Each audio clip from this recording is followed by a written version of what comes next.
আজকের পর্বে তোমাদের কাছে নবম শ্রেণীর পাঠ্য নীরেন্দ্রনাথ চক্রবর্তীর লেখা আবহমান কবিতাটির প্রশ্ন উত্তর সহ আলোচনা করব। দেখো, আজকে শুধু দুটি প্রশ্নই দেওয়া হয়েছে, কিন্তু দুটি প্রশ্ন হলেও এর মধ্যে কিন্তু অনেক প্রশ্নের উত্তর তোমাদের তৈরি হয়ে যাবে। আগে কবিতাটির যে 4টি লাইন 4বার কবি কবিতায় উপস্থাপন করেছেন, এই 4টি লাইনের যদি যে কোনো একটি অংশ ধরে তাৎপর্য বিশ্লেষণ করতে বলে, তাহলে কিন্তু উত্তরের ধরনটা তোমাদের একই রকম হবে। তবে যে অংশ ধরে তাৎপর্য বিশ্লেষণ করতে বলবে, সেই অংশটি কবি কবিতায় যেভাবে ব্যক্ত করতে চেয়েছেন, সেই উত্তরটা কিন্তু শুধু আলাদা হবে।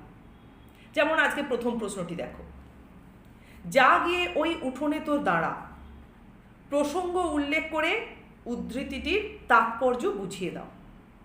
এগুলো সবই 3 নাম্বার। বা ধরো, প্রশ্ন আজকে দিইনি, কিন্তু এই 4টি লাইনের দ্বিতীয় লাইন লাউ মাচাটির পাশে, লাইনটির প্রসঙ্গ উল্লেখ করে তাৎপর্য বিশ্লেষণ করো। বা ছোট্ট একটি ফুল দুলছে, বা ফুল সন্ধ্যার বাতাসে, এই অংশগুলোর যদি তাৎপর্য বিশ্লেষণ করতে দেয়, তাহলে আমরা উত্তরটা কিভাবে বলবো? আগে বলবো যে কবি নীরেন্দ্রনাথ চক্রবর্তীর লেখা অন্ধকার বারান্দা কাব্যগ্রন্থের অন্তর্গত আবহমান কবিতাটিতে আমরা দেখি যে কবি সেই সমস্ত মানুষের মনের আকুতিকে ফুটিয়ে তুলেছেন, বা রন্ধ্রে রন্ধ্রে অনুভব করেছেন, এবং সেইভাবে যেন তিনিও অনুভব করছেন।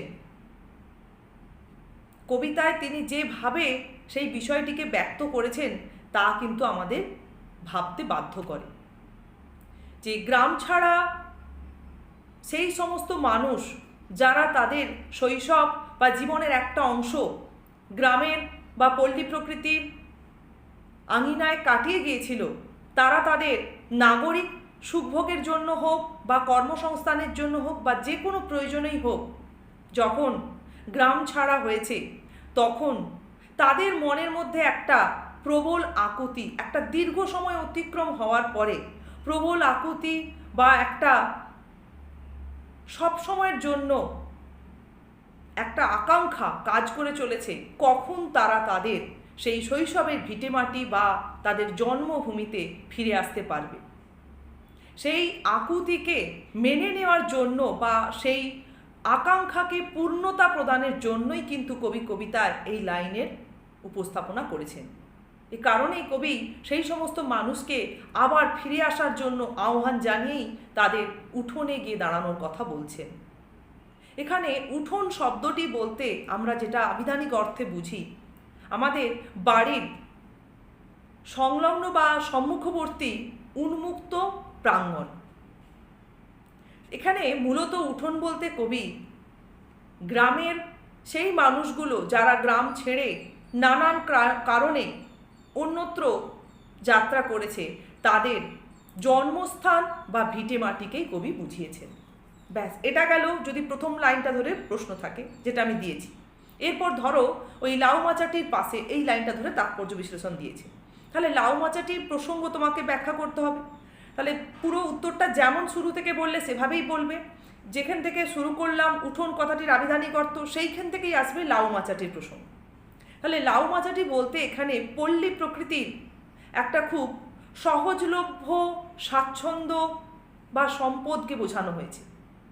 এটা কিন্তু পল্লী প্রকৃতির জীবনের সমৃদ্ধিকেই বোঝায়, ব্যক্ত করে, যাকে কেন্দ্র করে পল্লীবাসীর জীবন অতিবাহিত হয় অতি নিরানন্দে, অতি অনায়াসেই তারা তাদের জীবনের যে কোনো প্রয়োজন মিটিয়ে নিতে পারে।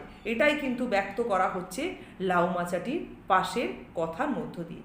আবার এখানে কবি কবিতার মধ্যে লাউ মাচাটির পাশে, অর্থাৎ লাউ মাচাটির পাশে গিয়ে দাঁড়ানোর কথা বলছেন। কেন না, এখানে সেই পল্লী প্রকৃতির সঙ্গে সেই মানুষগুলোর তো একটা জন্মসূত্র সম্পর্ক, সেই সম্পর্কটাকেই স্বীকৃতি দেওয়ার জন্য যে লাউ মাচা ওই প্রকৃতির ওই ভূপৃষ্ঠে সংলগ্ন হয়ে আছে, তার পাশে গিয়ে দাঁড়ানোর কথা কবি এখানে তুলে ধরছেন। এখানে কিছুটা যেন সেই রকমও আভাস বা ইঙ্গিত আমরা পাই। আচ্ছা, এরপরে দেখো যে বলা হয়েছে যে প্রশ্ন আজকে দিইনি, যে অংশে বলা হচ্ছে যে ছোট্ট একটা ফুল দুলছে বা ফুল সন্ধ্যার বাতাসে, এই লাইনগুলো ধরে যদি প্রশ্ন থাকে, তাহলে এখানে কারা কিভাবে ছেড়ে গিয়েছিল তাদের আকুতিকে এখানে কবি কবিতায় ফুটিয়ে তুলছেন, যেভাবে আমরা উত্তরটা শুরু করলাম সেইভাবে। এবার উঠোনের প্রসঙ্গ, লাউ মাচার প্রসঙ্গ জায়গায় আমরা কি বলবো, ওই দুটো বাদে এবার আবার কি বলবো না, এখানে উন্মুক্ত পল্লী প্রকৃতির প্রাঙ্গণকেই বোঝানো হচ্ছে। একটা ছোট্ট ফুল যা হয়তো পরিবেশ প্রকৃতির বুকে খুবই গুরুত্বহীন, কিন্তু সেই মানুষগুলোর কাছে খুবই গুরুত্বপূর্ণ, খুবই আকাঙ্ক্ষিত, যারা এই স্বদেশভূমি, তারা তাদের পল্লী প্রকৃতির আঙিনা ছেড়ে দূরবর্তী স্থানে পাড়ি দিয়েছে। তাই প্রকৃতির একটি ছোট্ট উপকরণও কিন্তু অতি মূল্যবান একটা সম্পদ বা একটা স্মৃতি হিসেবে তাদের আকৃষ্ট করছে। আর যখনই ওই সন্ধ্যার বাতাসের প্রসঙ্গ আসছে, সন্ধ্যার বাতাস সেটা প্রকৃতির সংলগ্নতা বা প্রকৃতিকে অনুভব করার বিষয়কে বোঝাচ্ছে, যেটা সেই মানুষগুলো একসময় অনুভব করে এসেছে, কিন্তু দীর্ঘ না পাওয়ার সময় অতিক্রম হওয়ার ফলে তাদের মনের মধ্যে সেই পল্লী প্রকৃতির সন্ধ্যার বাতাসের প্রতি একটা প্রবল আকর্ষণ জন্মেছে, যেটা কবি কবিতার এই 4টে লাইনের মধ্য দিয়ে ব্যক্ত করেছেন। কবি মূলত এই 4টি লাইনের মধ্যে, তাহলে আমার উত্তরটা এখানে শেষ যদি এক একটা অংশ ধরে থাকে।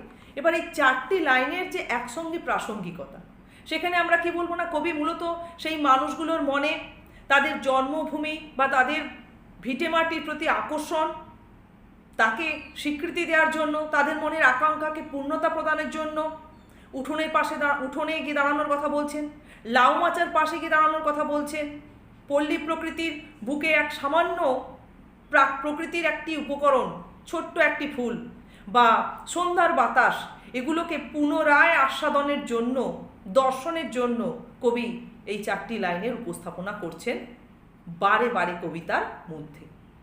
আচ্ছা, আজকে যে দ্বিতীয় প্রশ্ন দেওয়া হয়েছে, প্রশ্নটা একটু দেখো। কে এইখানে ঘর বেঁধেছে নিবিড় অনুরাগে, কার কথা বলা হয়েছে, উদ্ধৃতাংশটির তাৎপর্য ব্যাখ্যা করো।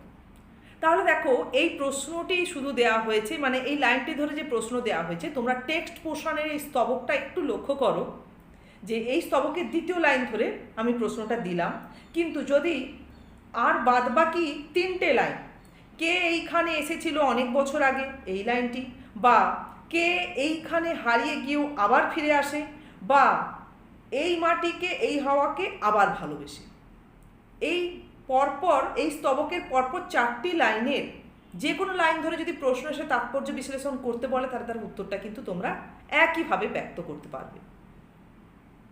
তাহলে আগে যে কোনো তাৎপর্য বিশ্লেষণ মানেই, বা যে কোনো এই 3 নম্বরের প্রশ্ন মানে আগে তোমরা উৎসটা নির্দেশ করলে, এরপর তোমাদেরকে বলতে হবে যে কবি মূলত এখানে সেই সমস্ত মানুষের